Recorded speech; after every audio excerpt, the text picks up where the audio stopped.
Hi, this is Tamsen Granger. This is Dan Abuhoff. With Tamsen and Dan read the paper on Sunday, June 7th, 2020. Want a big shout out, happy birthday to Dixon Cuff, right? Right. Hope he has a great birthday. Right. Beautiful day today. So he's off to a good start. Yes. And we're going to treat him to quite a birthday celebration. Don't give it away. Who's going to hear this? He's going to take away the surprise. Or worse than that, he's going to look back and say, wait a minute, that was a big celebration? That's right. Either way, it's a lose-lose. Lose. All right. My lips are sealed. All right. Forget that I said anything. Okay, so we have a lot to talk about. First, there's the spanning the globe about strange pandemic recovery, half steps. There's articles like, here's this New York Times. From car to car, the beat goes on at a German drive-in disco. That's right. You have a drive-in disco. People drive in I don't know how you do to the parking that. lot. You stay in your car, and you put up balloons outside your car with your phone number in case you attract the attention of a passerby of the opposite sex. And if you get a salute, you meet in the lavatories, they're open to at least say hello.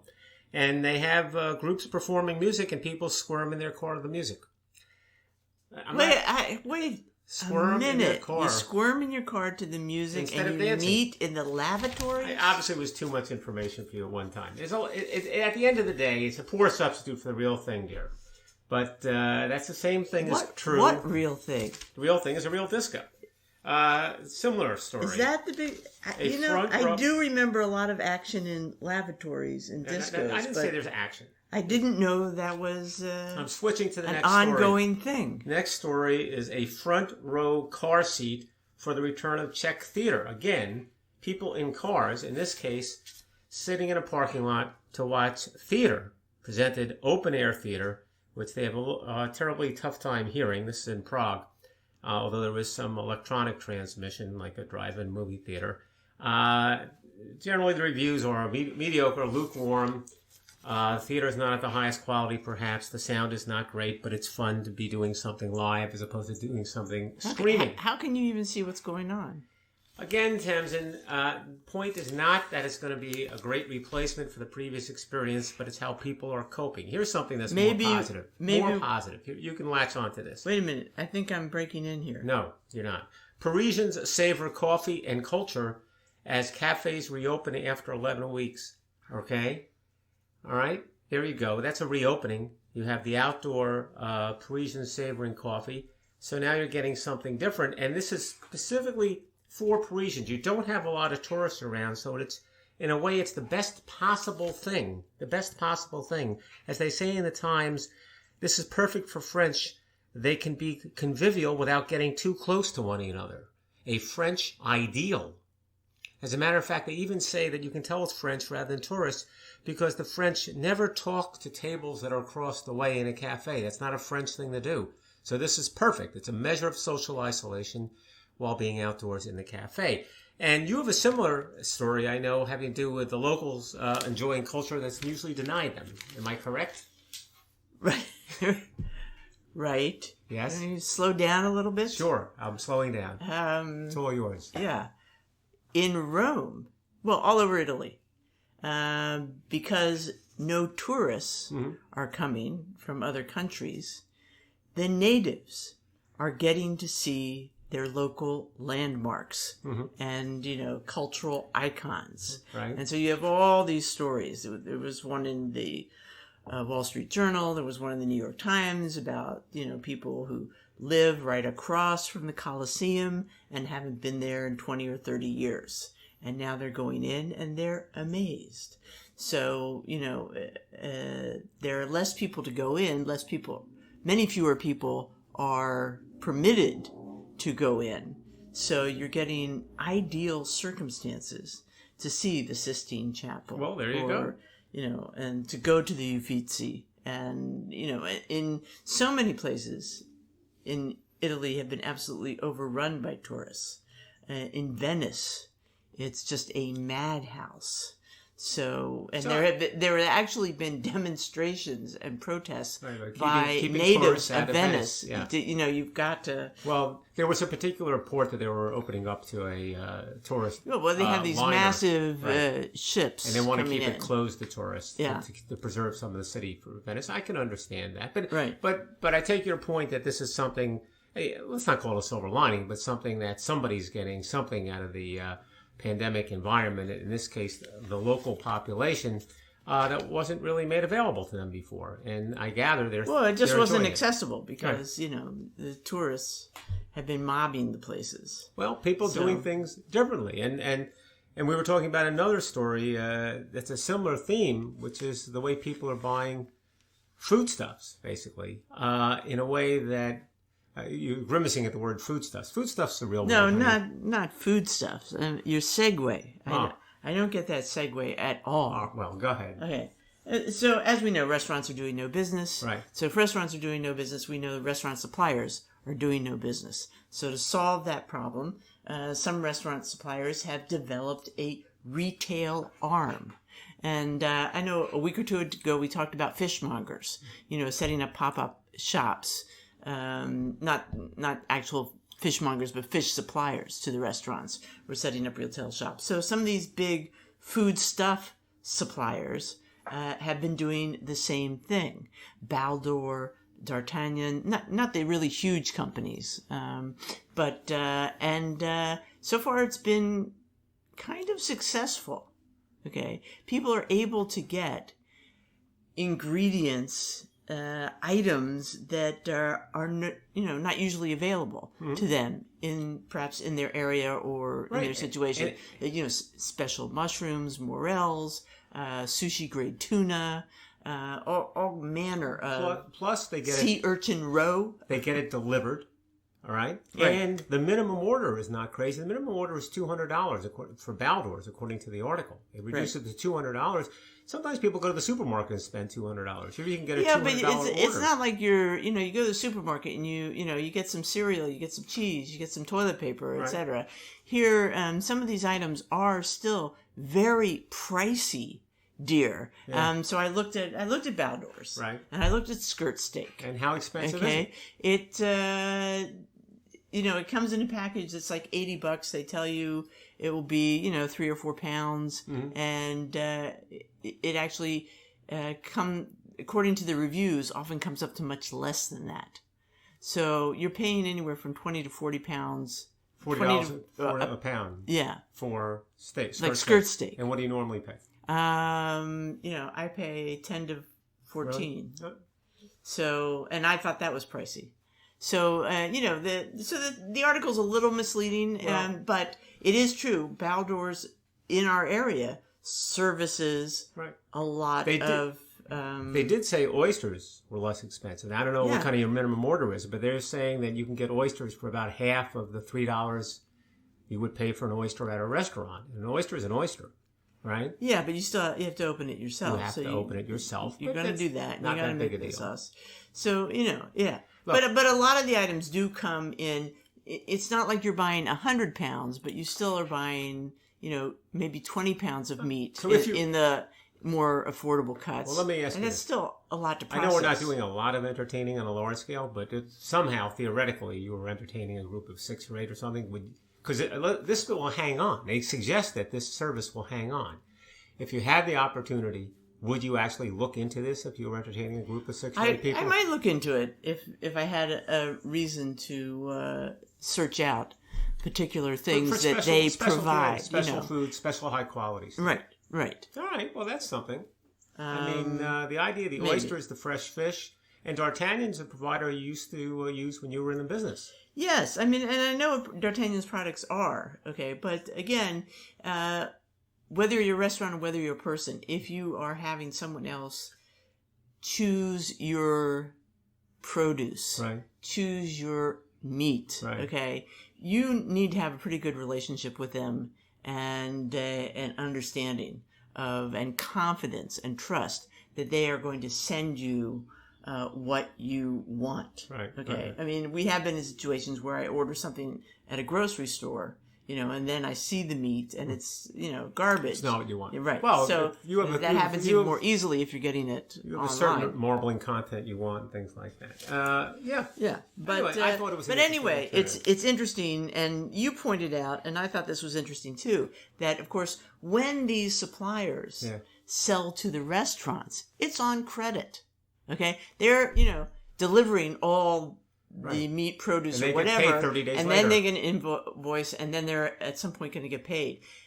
These people, the private people, the retail, are paying, on receipt. On probably up front. They're probably giving their credit card with when they order. make the order. Yeah. So the cash is in the hand. And some of these businesses are managed to do, right now, 30% of their revenue is from this retail arm that they've set up. It's great cash flow. So they say they may keep doing it. Yeah. But, to some extent, the supplies are rather specialized. Right. Maybe it's a good price, but they are pricey items in many situations. And sometimes you want a particular kind of fish. That might be the way to get it. Yeah. Yeah. Okay. All right. Well, that's interesting. So we saw an interesting film last night. We saw a movie called 13th, a documentary by Ava DuVernay. And 13th is titled, so titled, because it's a reference to the 13th Amendment. And it's a movie which has some very compelling, this is to understate the case, compelling footage of brutality against African Americans over the last, century, I would say, more than a century, frankly, 150 years. And covers a wide breadth of territory having to do with race relations. And it certainly gives you a lot to think about. Its central thesis, of which is quite clear because they keep coming back to it, is that the reason it's titled 13th is that following the Emancipation Proclamation, which was the 13th Amendment, which noted or marked the freedom of the slaves, the exception to freedom was if, of course, someone was in prison, incarcerated, and so that's sort of a loophole. Well, their word is loophole. I found that an odd usage, but in any event, it's an obvious exception. Anybody of whatever race is not going to be free if they're in prison for committing a crime.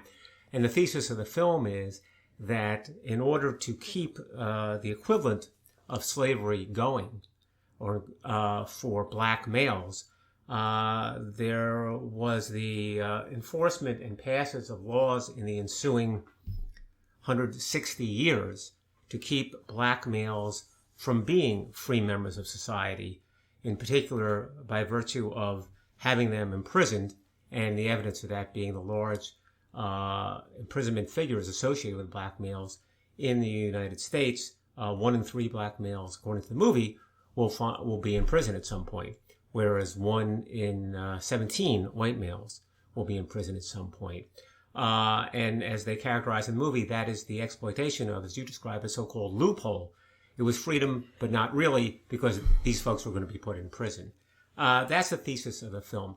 The idea being that prisoners are deprived of all rights. Exactly. So if you want to deprive somebody of their rights, put them in jail. And so we see this escalation in, black men going to jail for, in many cases, rather minor, what would you say? Well, that's what they said, for minor crimes or for minor crimes. I'm not really. But also they were picked up and they don't even get to trial. Well, that was one particular situation. They didn't generalize from that. They gave that one story. But they said there was a huge percentage of I think people who were incarcerated who never went to trial. Right. Well, those people, they plea bargained. Right, because they didn't have the money or the wherewithal. No, they didn't say they didn't have the money or the wherewithal. I think what they were saying about those people was they faced substantial penalties if, in fact, they were tried and evicted. They didn't want to take the risk of those substantial penalties. That's really what it was. But they argued with those penalties. In other words, let me be even more specific. I mean, what's difficult about the film, in terms of assessing it, is that it was the juxtaposition of a bunch of different things. They kept bringing in things that happened 100 years ago, with things that happened 50 years ago in the Deep South, let's say, with things that happened 25 years ago. And and the thesis was they're all related. They're all part of a pattern. They're all part of this continuing stream. Yeah. And the start of the stream was, of course, slavery. The second step that they devoted a lot of time to was a movie called Birth of a Nation in 1915, a D.W. Griffith movie, which they set up as portraying attitudes about blacks in Reconstruction, in a very popular movie in 2015, which had some shocking footage in that. Then they talked about the Republican strategy in the mid-20th century. They call that a Southern strategy. And the principal cause of the increasing incarceration of black males, according to the film, again, I'm not arguing this, was legislation passed by Bill Clinton, or led by Bill Clinton, during the first 2 years of the Bill Clinton administration, which were substantial penalties for drug violation. And as a result of those penalties,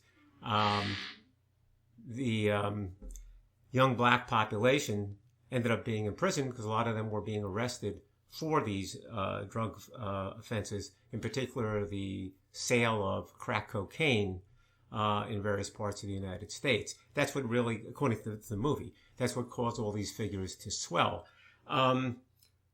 There are, and a lot of that's, I think that's probably true in part. Not entirely true, but fine, largely true.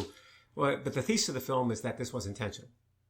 That this was part of an intentional arc of conduct. That it was a war on crime, but really was a war on black people. Black people. In which not only Richard Nixon and Ronald Reagan participated, according to the film, but Bill Clinton and Hillary Clinton participated, according to the film. And again, they kept stapling all this together with the attitudes of set forth in Birth of a Nation in 2015. In 1915. And I guess I found that thesis unpersuasive. I mean, you could certainly see there was a lot going on. There's a lot to think about in the film without before you even get to the main thesis. But it is the main thesis of the movie, and to me, the main thesis of the movie kind of just didn't track. And that's I was there at the time. You were there at the time. That's not why the drug laws were passed in 1994. I don't think Bill Clinton was racist. I don't think that was the point of that. This was to put black people in jail. But that's what the film basically argues. So I found that just off. Well, but there were many interesting things. There were many about things, and about the whole. What was it? The private prison companies, etc. Right. So I think it's really worth seeing, and I wouldn't say it's heavy-handed. In my mind, I thought it was very watchable. Well, I thought it was watchable and heavy-handed. So okay, all right. But yeah, I mean, look, there's something. It certainly caused you to think. As a matter of fact, I was looking up W.D. Griffith's film, which you hear once in a while, and not knowing too much about it. They show these horrible scenes from it, and so Birth of a Nation was a very interesting film in that it was kind of regarded as a great film in terms of cinematic history, in terms of techniques, in terms of advances. And at the same time, even recognized in 1915 as a racist film, and there were people who were protesting against it.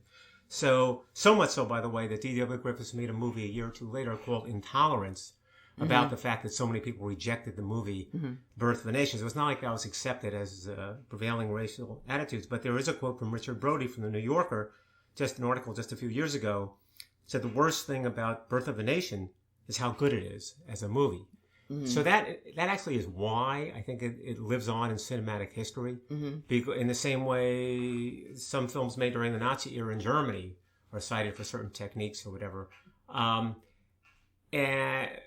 but it certainly contains these racist scenes, and I'm not sure what it demonstrates exactly, except that it's abhorrent.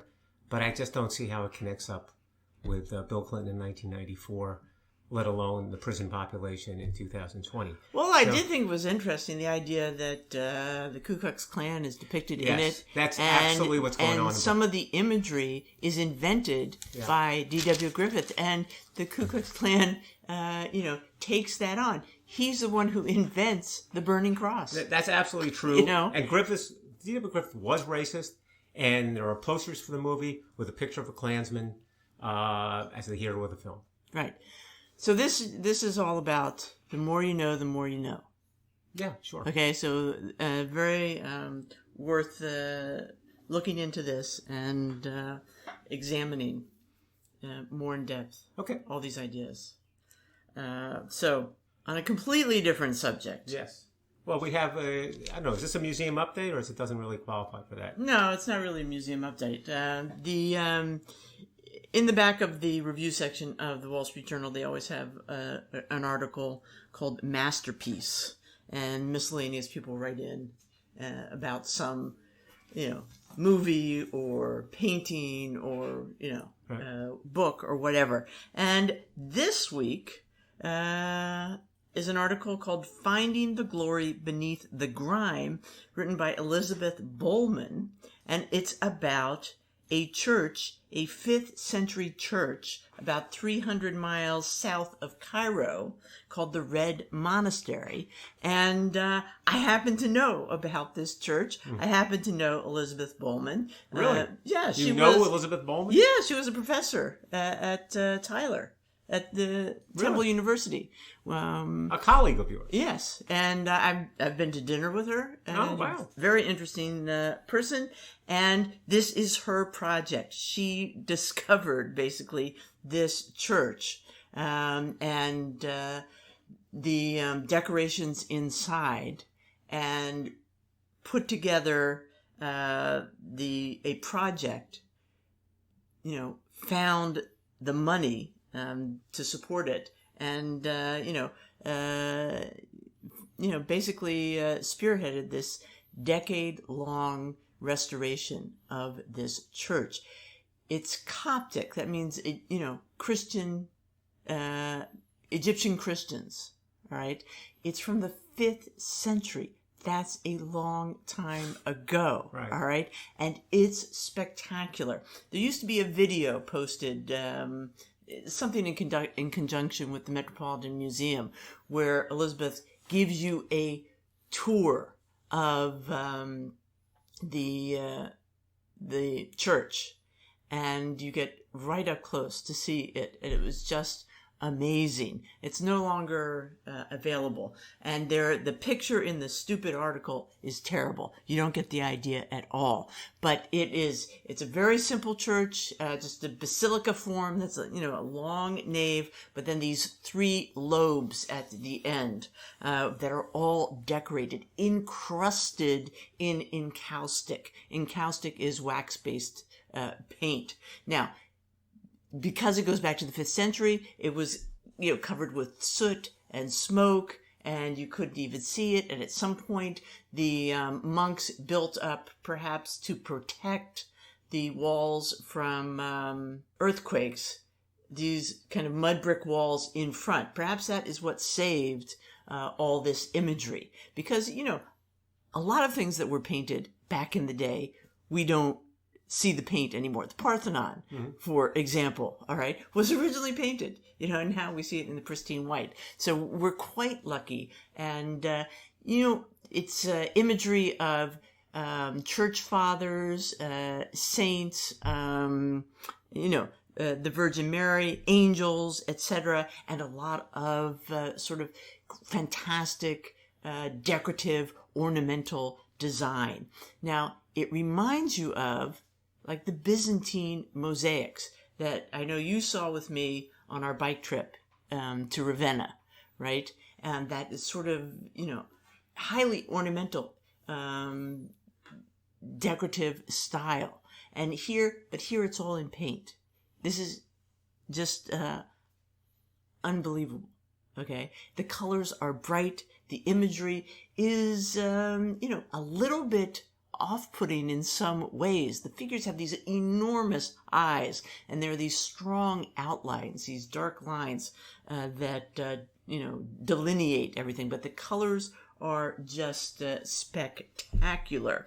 It's really, so it's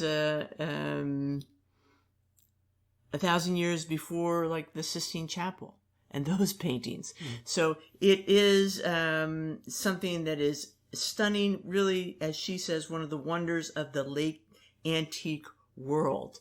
And she cites it as an example of cooperation between, U.S. funding and the Egyptian, Ministry of Antiquities.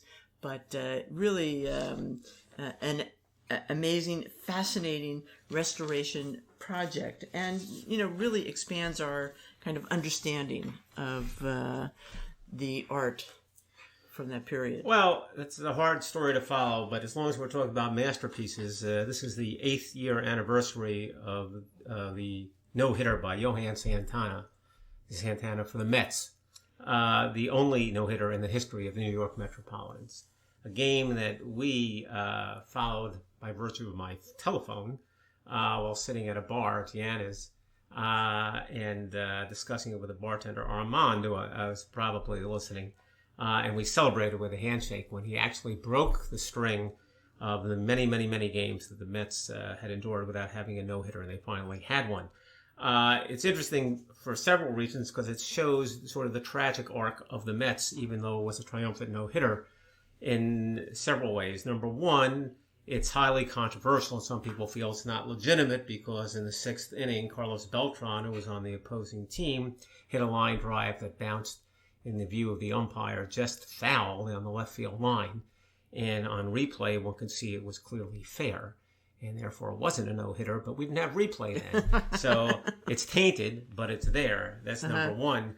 Number two is that in the 8th inning, the other hit, another struck ball, which might have ended no-hitter, was a shot to left field by Yadier Molina, in which Mike Baxter, not a great fielder playing left field for the Mets, but a young guy, was an excellent hitter, made a mad dash for, slammed into the wall, and caught it. A great catch, again, to save the no-hitter. He hurt his shoulder.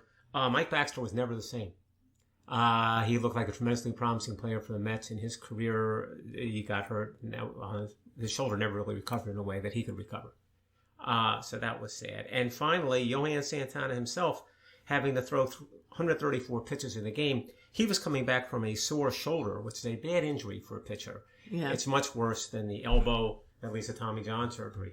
And it was a question of should he have been allowed to pitch that many pitches. Usually you take a pitcher out after 100, 110 pitches. They only let them in because he had the no-hitter going. His words to Terry Collins in situations like this, the Mets manager, would be to stand on the mound when Collins attempted to take him out and say to Collins, "I'm a man." At which point Collins had to turn around and leave and let him pitch, which is what happened here. He did finish the game. He had some good outings after that, but later in the season he broke down. Was it his shoulder? Was it the no-hitter? Was it because he later hurt his ankle? I don't know, but he never was successful in any other year for the Mets going forward. So bittersweet, but sweet. The Mets' only no-hitter 8 years ago, Tamsen. So you obviously didn't listen to this whole game. No. So you just were like checking your phone? Yeah. At the bar periodically? That's all I know. And when you saw it was a no-hitter, then you started...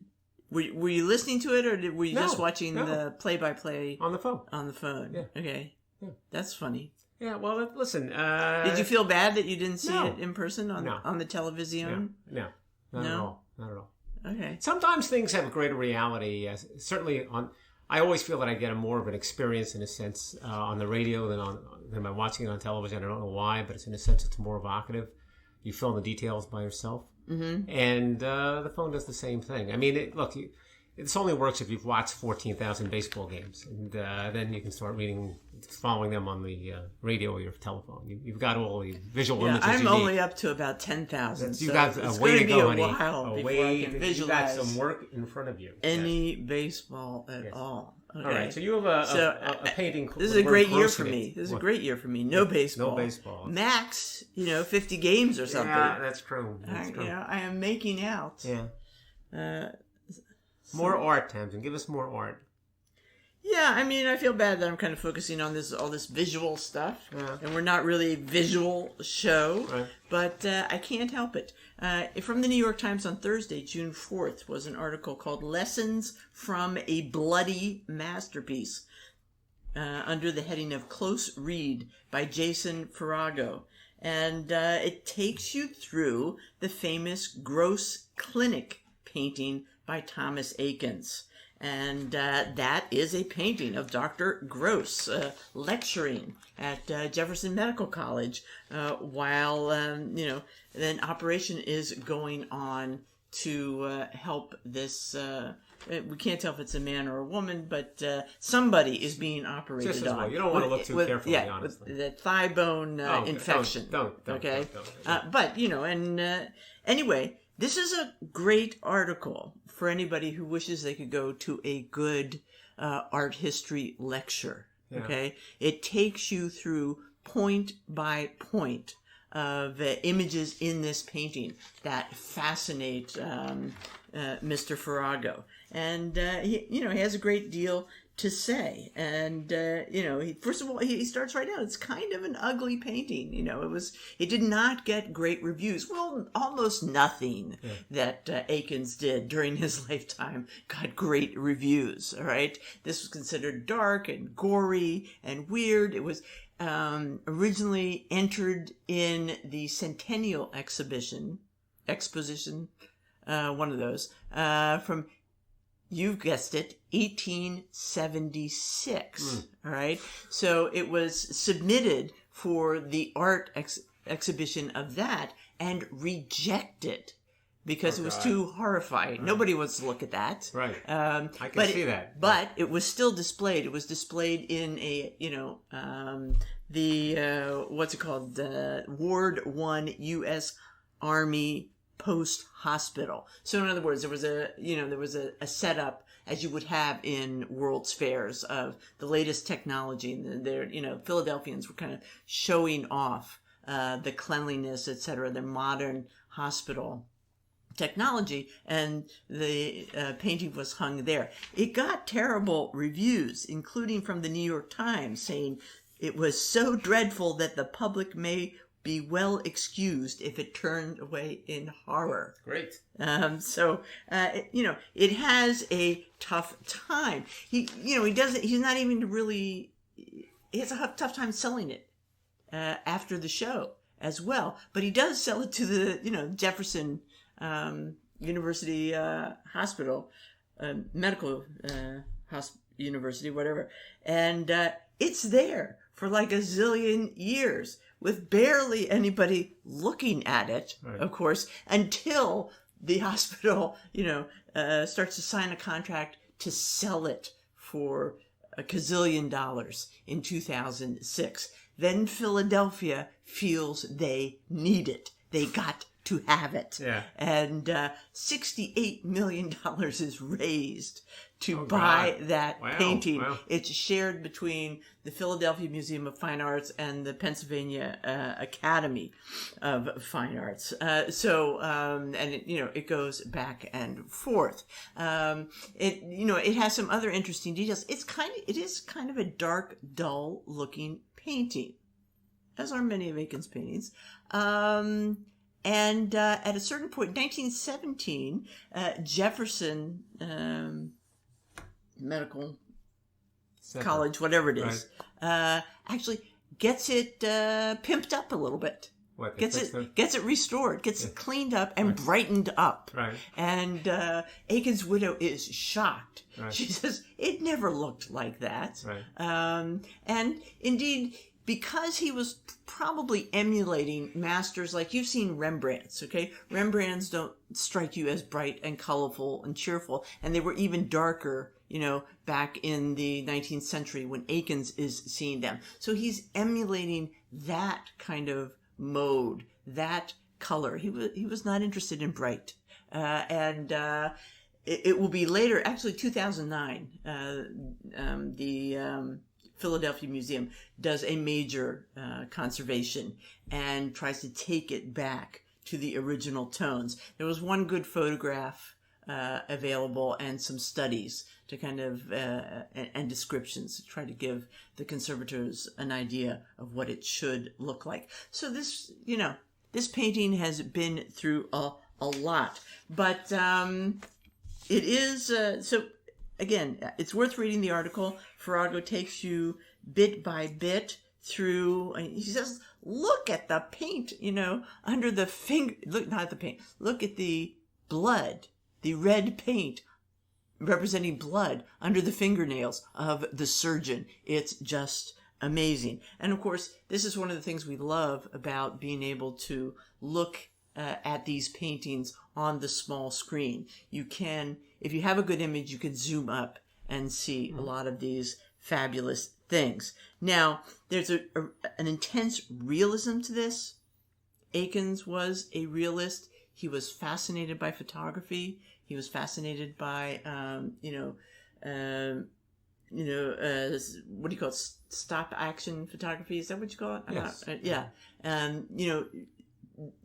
By Muybridge and others, tracing the movement of the human body or animal bodies, etc. Right. We have hundreds of photographs that he himself took. And in fact, there were photographs very similar to this painting done by people like Hawes and Southworth 30 years before this was even painted. Mm-hmm. So it is it captures a lot of interesting aspects of art and, medical technology at the time. And I guess it's worth pondering in the way that Mr. Farago did. All right. Well, it looks like it's a regular feature. It says close read. Maybe that's something they write every week about a painting. Close read. I don't know. Do they? Yeah, or other works of art. Okay, but that's the Gross Clinic. Okay, that's by Eakin. All right. So we have a bunch of obituaries. We haven't done much, and we've been taking a lot of time. So I'll just race through them. Just they're worthy of very quick mention, but it's kind of interesting. I mean, Bobby Morrow passed away, and no one's heard of Bobby Morrow or remembers Bobby Morrow. And all Bobby Morrow did in 1956 Olympics was win the 100-meter dash, win the 200-meter dash, and win a gold medal in the 4x100 relay, which is the same thing Jesse Owen did a few years ago, though Jesse Owen also won the long jump. As a result, Bobby Morrow won the Sullivan Award for Outstanding Amateur Athlete and Sports Illustrated Sportsman of the Year. So he was a big deal in 1956. Mm-hmm. But the way amateur athletes operated then, you couldn't make any money. You couldn't cash in. Right. And he was slightly injured, and he was kind of broke. And when it came around toward 1960, and through some adverse circumstances, he failed to be picked for the 1960 Olympic team, and that was kind of it for him. And he's kind of faded into obscurity. So that's sad, but things were different then. Did you know the name? Yeah, vaguely. When I heard it, I made some connection, but I wouldn't have known the details. I didn't appreciate it. It is a big deal to win the 100, the 200, and the relay. I mean, no one does that. That's Carl Lewis stuff, Yeah. So that's kind of amazing. Okay, next. Johnny Majors. You mentioned Johnny Majors to me. He was a coach at Pittsburgh at Tennessee. First of all, he was a great player in college. And he was second in the Heisman Trophy voting to Paul Hornung in the late 50s, but he didn't get picked in the NFL because he was too small, but he was a fantastic player. And he had a great coaching career, although he had his ups and downs. But what was interesting to me about Johnny Majors is that, as they say at the end of the obituary, he received an unusual honor from a young actor and former high school player who considered Johnny Majors his childhood hero. As a tribute, Harvey Lee Urey, who would become the star of the television show The $6 Million Man, adopted the stage name Lee Majors because of Johnny Majors. So there you go. Thank you for that. That's something, huh? Right. I know, okay. Next. All right, I can top that. Hutton Gibson died. So you're saying, who the heck is Hutton Gibson? 101 years old, Catholic extremist, and anti-Semitic father of, you guessed it, Mel Gibson. Okay. Now, we're all familiar with the stories about Mel Gibson's career sort of being... Derailed. Derailed, that's the perfect word, because of rants associated with anti-Semitism, or maybe not rants or comments. I don't know what it was. I don't remember the details. But now we know what the source of all this. It's Hutton Gibson. Hutton Gibson was a religious fanatic who rejected Vatican II, who rejected the existing Pope. He wrote a book called "Is the Pope Catholic?"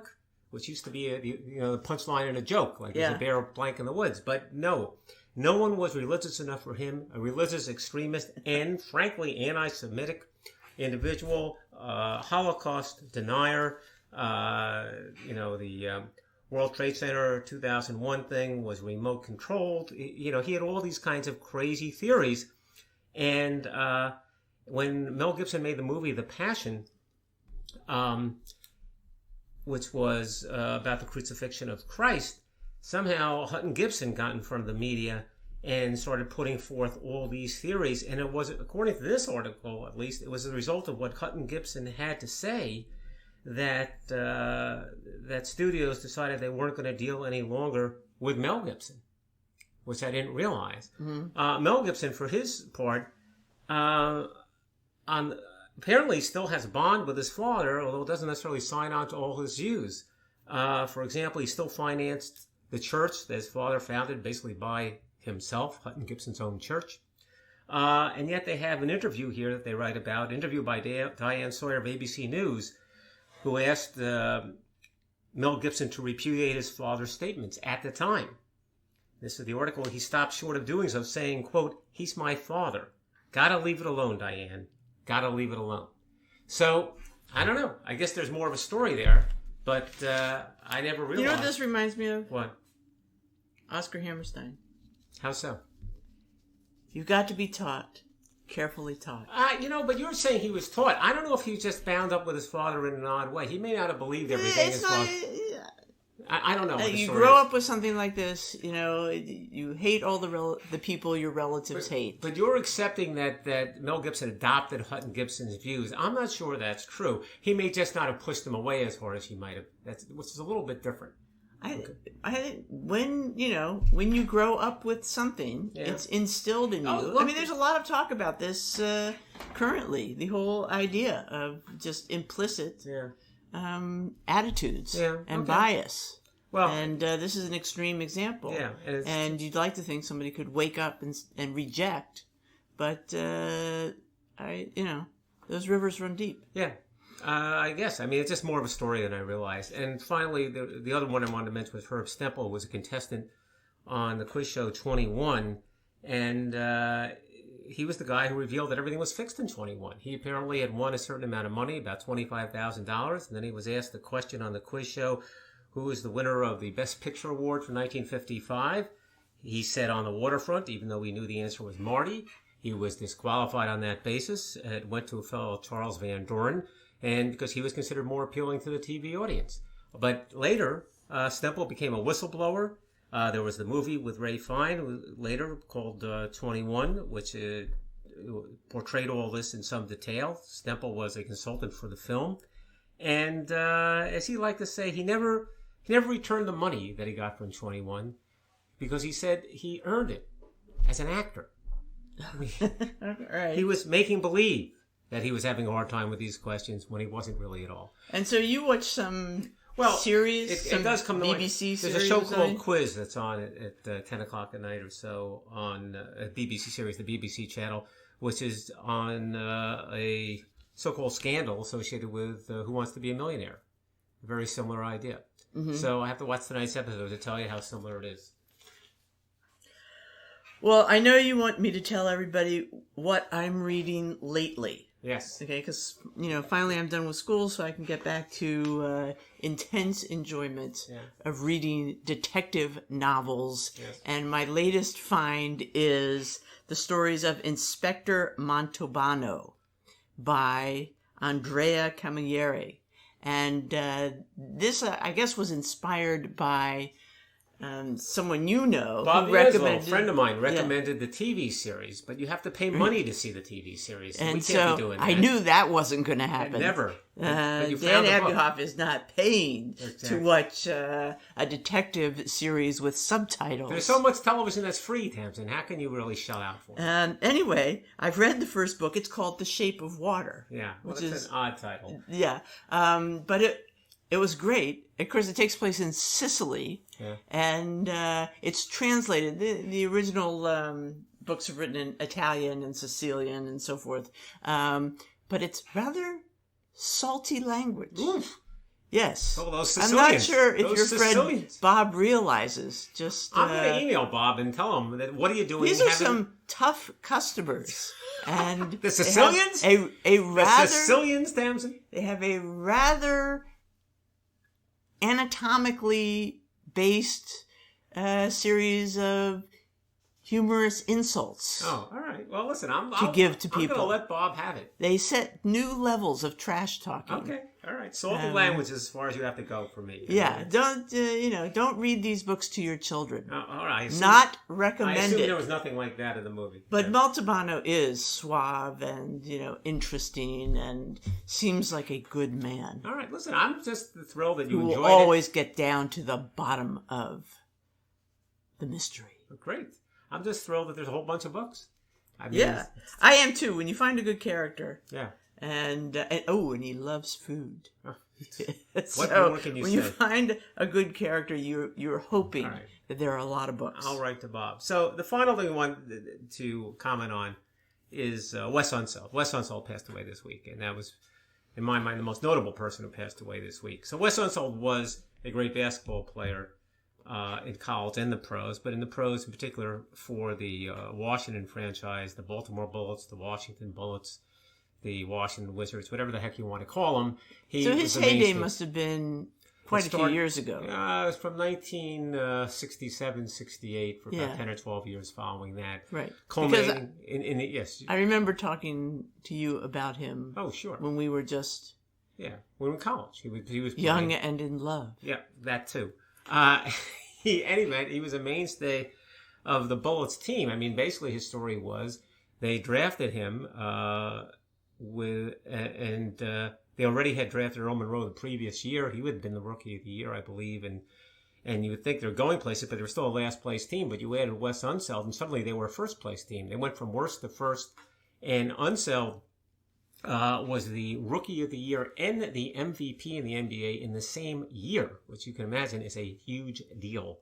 Talk about having a major impact. I mean, it's nice having a spectacular guard like Earl Monroe, but it meant everything to have a spectacular center from Wes Unseld. Notable because he was short for a center, 6'6" or 6'7", playing against the likes over the course of his career of Jabbar was over 7 feet tall. Nate Thurman was 7 feet tall. Willis Reed was 6'10". Walt Bellamy was 6'11".